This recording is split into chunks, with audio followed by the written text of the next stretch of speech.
morning, everyone. Welcome to the Charity First Handicapping Challenge. And Chappie, I can't believe it. Only 2 weekends left in our meet here at Santa Anita. 2 weekends left, 6 racing days. Georgie, I'm fired up. We got some good weekend of racing. Some warmer weather finally coming our way, which we haven't had the entire meet, but we've gotten lucky that way. But I can't wait for this weekend, and I can't wait for today's contest with 2 terrific entrants today. Yeah, we have an abbreviated contest. So, excuse me, we're already halfway through. We already went through 4 players, only 4 players left. And one of you guys will be right back, before you know it. So, Craig, welcome back to the show. I know that everybody likes you because they really get up to when they play you. They're like, yes, I'm going to bring my best game. I didn't know I was playing Craig. I was just going to go with my B game. Craig, I'm going my A game. Yeah, they do come up with it. Every time I play somebody, they get over $1,000. No pressure or anything today, right? Yeah, you got your 1,000. You got your 1,000. Palmer called me up. We love Craig. He hasn't won once. We love him. He just everybody who goes up against him crushes. We've been asked to bring you on every other week, Craig. No. Yeah. And welcome back, Gino, from That's What G Said. How you doing, my friend? Oh, man, really happy to be here with you guys. I love talking races with the two of you. Craig, good luck to you today. Hopefully we can both hit a couple things and make a lot of money for charity and put a few bucks in our pockets, right? That'd be awesome. Georgie? Yeah, it's going to be great. Great weekend. Obviously, Sunday, our sister track, it's the end of their meet. So they got a big 12-race program. And we are going to have an 11-race program on Sunday. And all weekend long, if you go to Express Bet, First Bet, you'll get $10 in free bets towards one of our favorite bets, the Golden Hour Pick 4. So definitely let's take advantage before, the end of the meet, Golden Gate and Sunday. It's a great bet and a great promotion over there at First Bet. And, I definitely encourage people. That's just a good bet, and you're getting $10 free. Yeah, the dollar minimum and also the low takeout, and as we've seen all along, the payouts are terrific. And I know my friend Gino likes to dive into that quite a bit. Mandatories on Sunday. Oh yeah, all those mandatory payouts for everything. So make sure to get involved in the pick 5s, the pick 6s, super highs. They all got to pay out. Yeah, they all do. And people underestimate. They go, mandatory payout on the pick 6, but you forget the pick 5s are going to be fantastic. People are going to, all the people who are eliminated in the first race of the Big 6, they're all going to dive into the Big 5. That's what I do. So everybody does that. Yeah. And it's a great day. After if you get knocked out of the pick 5, you have the emergency pick 4. Yeah. You just keep going down. Then we play the pick 3 if we're out. And then we got the golden hour. Yeah, old-fashioned win wager. Yeah. We all know this too well. We all know this way too well. I'm not saying there's 4 degenerates on here, but Okay, I'm one. Yeah, we didn't say if you get knocked out of the first leg. We're like, when you get knocked out of the first leg, reload. All right. Well, let's see if we can raise some money for charity and see who goes on. Look, you got to win 3 times. That's it. 3 wins, and you're the champion here in this final contest. So 3 heads-up challenges, and the winner will get $1,000. Hopefully, we'll raise money for Karma. Iggy Puglisi knocked it out of the park Sunday.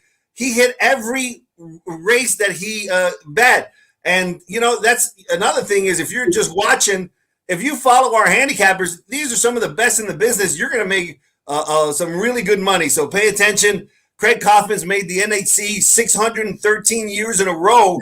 It's just something unbelievable. And so when he speaks, you better listen. Craig, let's start with you. You got $100 to win. Where are you going and why? You're starting with my win bet. Okay, that'll take off because I have a chalk after the win bet. My $100 win bet is the 6th race today.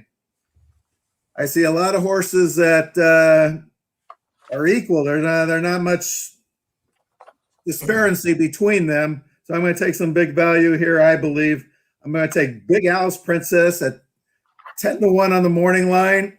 It's got the second time blinkers. I hope he wakes up. And if the way they rode him last time, so it might get a stalking trip. He was outside on the 8-hole last time with 8 horses running. So now he's got the 2 horse. He's going a 6 furlong, but a 10-1.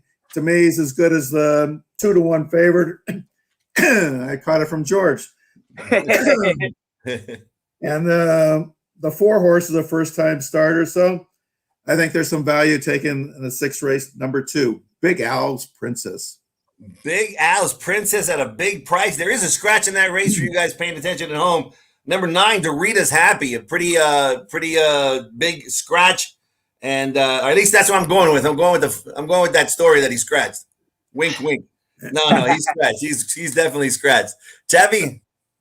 All right, Gino, $100 to win. Where are we going and why, my friend? If this horse wins, this could be the contest for me. So I like taking a swing with a big price here. Let's go to race number 5, and I'm looking at the number 4, Maricopa County. They're going to go a mile on the turf course here. These are 25 claimers.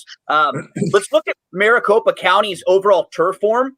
It's actually some of the best in this particular race. Now, recently, he was on the dirt sprinting. And I think you can just kind of put a line right through that race. Let's look at his 2-back race. Beats non-2s over at Turf Paradise. 3 starts back a pretty good 3rd. And then when you dig deeper into some of the prior turf races, you see a couple of them where he actually had some legitimate trouble in those races. This has been an overall really consistent horse on the grass.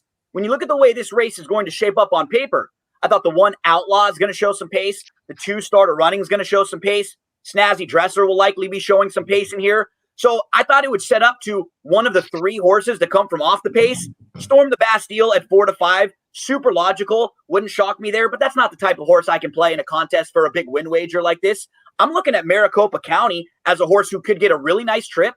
Some really solid overall turf form in here. Not the biggest group in the world. So if Storm the Bastille gets hooked a little bit wide and Maricopa County just gets a more beneficial trip, let's see if we can get a nice 8-10-1 shot here and maybe get $800 or $1,000 right there.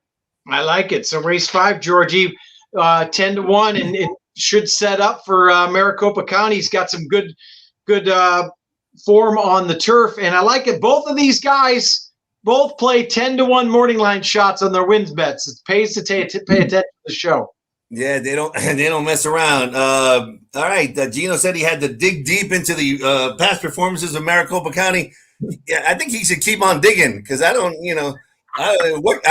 might end up in Orange County. I'm going to be listening. I was going to say, it's just free publicity. I got a timeshare up in Maricopa. Oh, get it out there, right? I love We'll give you that 1-800 number later for that. Exactly. Exactly. Exacta time. Exacta. Where are you going with, Craig? Exacta. Well, since I had that, I got the long shot in my pocket for the 6th race. I'll try to just grab some extra money till I get there. And the 4th race, I'm going to use the Exacta $50 Exacta box with the 1-7. No secrets there. I just trying to build up some money for my charity. Trying to grind it out, and so this is the first leg of the Triple Crown for me, and Gino went. So I'm trying to get some money into the bank, and good luck on that for me. The two classy individuals there in race number 4, both of them dropping pretty substantially to this much easier spot. And the coughing brigade over here, we're both going to get some oxygen after the show. Corner over there, right? Turn it over to the young guys over there. Go ahead. Yeah. All right, Gino. Let me see. Let me get the halls out just in case. We're gonna need halls. We're okay here. Team cough a lot. We've seen many times though in these contests. As good as these guys are, it doesn't hurt to just get on the board. Yeah, you know? Yeah, absolutely. Yeah, we're gonna try to do that in race number 1. I'm gonna use 3 logical horses in the Exacta, but I'm gonna kind of try to catch a little out of order. Let's see if we can get Running Out of Love. I think it's gonna take some money. George and Chappie, we talked about Brian Corner's success with young horses last week when we were previewing that Rainbow Pick 6. He had a nice horse last weekend at the end of the card that won. This one's a little bit sneaky. I like horses like this with a real sneaky pedigree because the dam is unraced. This is the first foal to race. So we don't have a bunch of this great pedigree information to really sink our teeth into. What I do know is we've got a very, very capable first out barn. And something that Chappie, I think you mentioned too, this is a barn that, they can get away with debuting a horse for like maiden 50 or in like high level maiden claimers and probably not worry about getting them claimed. When they show up in good, tough races, they're generally ready to rock. This horse has tipped his hand a little bit in the morning. So I'm going to play an Exacta with the 6 Running Out of Love on top of a couple others that I think are logical. McKinnon reportedly is working very well in the mornings too. If you're playing like early pick 5s or stuff, probably one that you want to throw in. He was a step slow. Then he flew early up to 3rd. He was just no match for the top 2. Runner up that day came right back to win a maiden special weight at Santa Anita. And then Dodger fan, right? I mean, I wonder who the 7's named after. Bet on Mookie, right? He bumped around, but he's still challenged. I thought he battled really, really well. He actually finished behind the horse that came out of that McKinnon race and came back to win. So Flash of Genius is super logical also. The rail draw is why I'll kind of try to beat him. His dam was 1 for 18, and that win came going long on the turf. So I think they may be a little bit better going longer. So let's go 6 over 5-7 in the Exacta. I like it. 6 over 5-7. Like you said, the 5 working very well. The 6 knowing coroner, probably if they're live, they're going to show speed early. And Umberto had a hell of a week last week, especially on the lawn, as we know he rides very well anyway. So 4-1 in the morning line. I like that, George. We're taking a little bit of a shot here with the 4-1 over the 2 other logicals. Let me ask both of you guys, because I've been playing a lot of races around the country, 2-year-old races around the country, Churchill Downs, some other tracks. And what I've noticed is, maybe it's just this year. I don't know if it's just a this year thing or this is a common thing. I've noticed that a lot of 2-year-olds, if they have one race under their belt, it's just a huge advantage over first-time starters. Do you see that as well? How do you view that? Or just, if a first-time timer is working well, he's going to win. But I've noticed that big improvement just to have that one race under their belt. How do you see it, Craig? Well, there's a lot of times, because I'm a trip handicapper, so I watch that first race and they go in the second race. You can see they're on the rail the first time, and now they go outside to give them an advantage. And, there's a lot of things with the second time. That same as like earlier in the month when I say April or something, the 3-year-olds maidens going against the 4-year-old maidens. I always think the 4-year-olds got a little extra shot on it because, they got that edge. But second time starters, it helps me because being a trip handicapper, I can watch and see if they had an excuse for that race and just cross it out and get a big price. Yeah, the horse, a lot of times you see a horse go off like bet down like 2-1. The first time runs out of the gate or stumbles or something. Next time he's 10-1. And somebody liked him the first time at 2-1 sometimes. Right. So obviously there's some value in taking a chance on that. I think that's what happened to Bachumbo, who you were talking about. Mm-hmm. Bachumbo got great workout reports, looked good, took money, first time out, didn't win. And then he got ignored the second time, and he aired. So, And I seen that a lot in Churchill Downs. I saw it. In some other tracks, I saw it. So I just feel like that first race, it seems like it's just a learning experience for them. They're like, what's going on here? It's like 5 to 10 workouts that you get out of that one race. Right. So when everybody else is continuing to work out, and you can get that progression, it's like playing in a playoff game, and everyone else is playing regular season. You get that intensity. And it's just you go in the starting gate the second time, and you go, oh, now I know what I'm supposed to do. It's like a whole different ball game. Isn't it amazing how we as horse players the horse will get good workout reports, or you watch it, and the horse gets bet down to favoritism, misses the break, or has a wide trip or something like that. And next time out there, it's 5, 6, 7-1. It's like people just forget about. And they've learned so much in that race that they put it all together, race number 2. Yeah, you could like, if you go to xbtv.com and you can watch all the workouts for free, and the workouts are telling. But if you just go and watch some of the replays, it's just noticeably different. That first race to the second race, it's a big advantage. George, I kind of use that for a lot of things too. Like, Second time over a particular racetrack. You know, if a horse moves somewhere, second start off the long layoff. A lot of people like first time blinkers and first time Lasix, but second time with equipment. A lot. You do something the second time and you become so much more familiar with it. You know. Yeah. Yep. All right.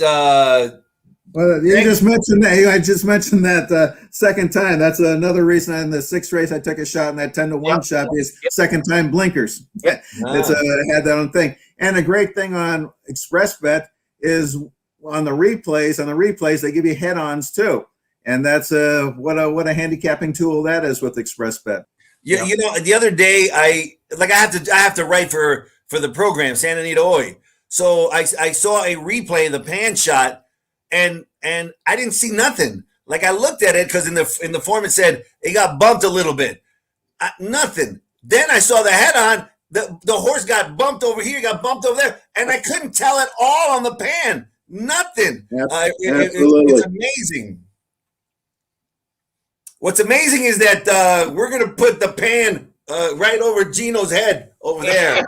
Bam, bam, with the pan. Craig, you got a daily double. Where are you going?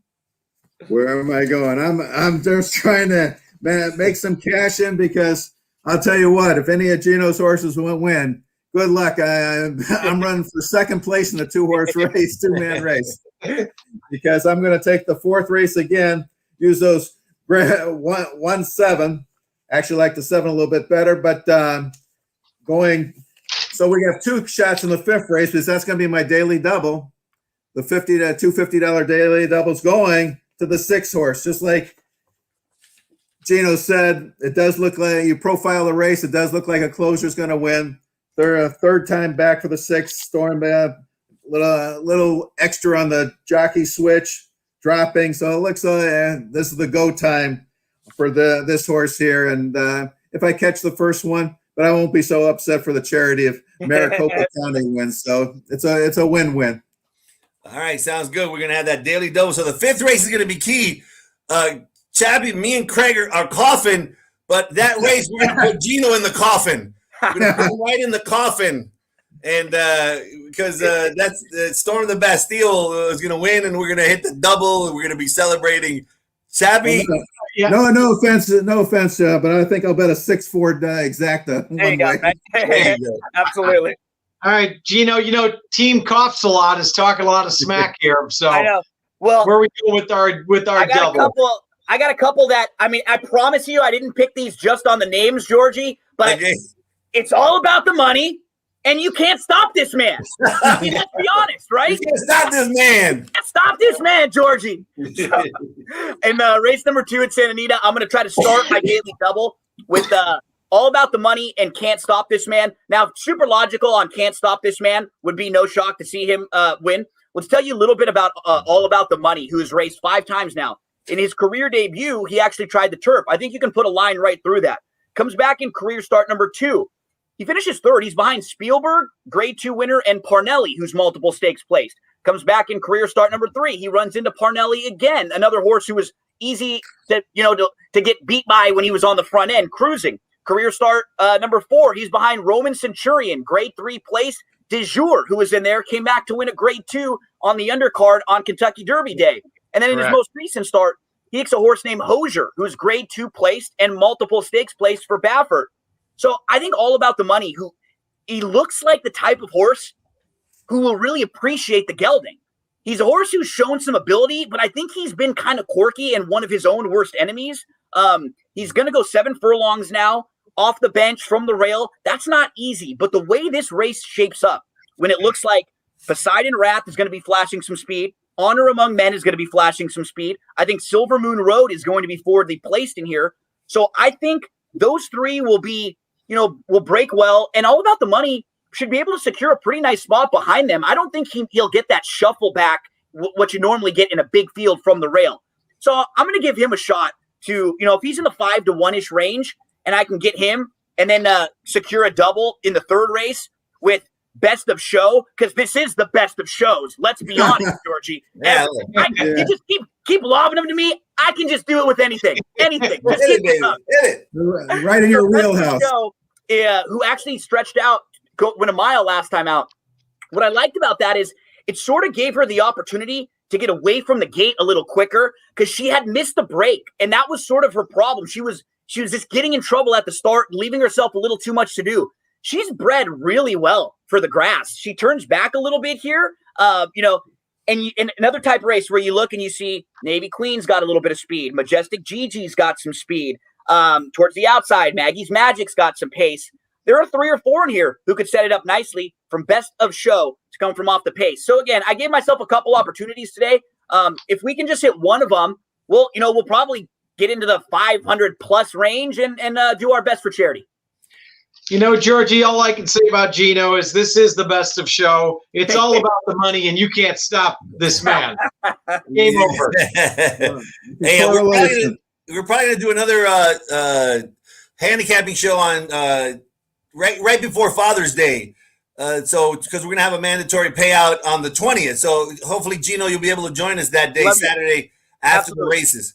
Yep. And it was a pleasure to have you on. You're really insightful, and it's great to have you there. And you'll be crying that day because I've lost to Craig. But other than that, we're gonna have a great time. All right. He invites you and butters you up, and then he tells you you're going to lose. You have no chance. I love it. Wouldn't have it any other way. All right, I love it too. Let's go for the wheel of the spinning wheel of what do we name this thing? We call it the Wheel of Death, which doesn't really mean anything, but. All right, Chappie Red wins. Gino, race 8, your tiebreaker selection. Let's go to the 1, head for business. From the rail, blinkers off, dropping in class, trying the dirt for the first time. You've got speed. I think there's going to be no doubt about it with the game plan, sending hard from the inside. I love it. Head for business with the man Kent DeSormo having a rebirth here and riding very well these days. Ponce Leon. Over there, yeah. Exactly. All right, heads up. Who are you taking in race 8? All you got to do is beat the head for business. We're going to take that great jockey. It's going to win one for Gino earlier in the day. I'm going to take the Roan Ranger. Good Roan Ranger. Nice. Good call. And that'll be his only double this year. He's only won 3 races. He's got him one time today, and I'll take him in the bottom. Let's do it, Craig. You got it. All right, there's the tiebreakers. Before we go, tell me about That's What G Said. Where can we listen to That's What G Said? Anywhere you get your podcast, iTunes, Google, Spotify, SoundCloud, Spreaker. Every week, we're covering everything happening in sports. Every episode, there will always be a couple different racetracks covered. On the episode I just released last night, we did an hour NBA playoffs. I've got Friday Santa Anita, Friday Belmont, Saturday Woodbine with Robert Geller, track announcer, nice. Saturday Belmont, Saturday Santa Anita, Saturday Churchill. We got an hour on everything going on in wrestling. And we got an hour recapping an old wrestling show. You name it, we got it. Man, you asked. He brought it, Georgie. That was great. Everything. I love that. I can tell you now, right now, Craig will be listening. Craig will be listening. That's what Thanks, Craig. Man, he's got the 2-hour show on cricket from England on Thursday. He's just amazing. He's amazing. The KBO, Korean baseball, a little bit of everything. Yeah. Well, Craig will have plenty of time to listen after Gino takes him out today. So. Oh, man. It's on. It's on. Hey, it was a pleasure to have both of you on the show. You guys are wonderful. Thank you so much, and good luck. We really wish you the best of luck, and hopefully we'll raise money for charity. Any last words, Chappie? No, thanks. I love you guys. Both are great on here, as always. So best of luck. It's been a blast again, and we will be seeing one of you again very shortly. Good luck, Craig. Awesome. A lot of fun. You too. You got it. All right.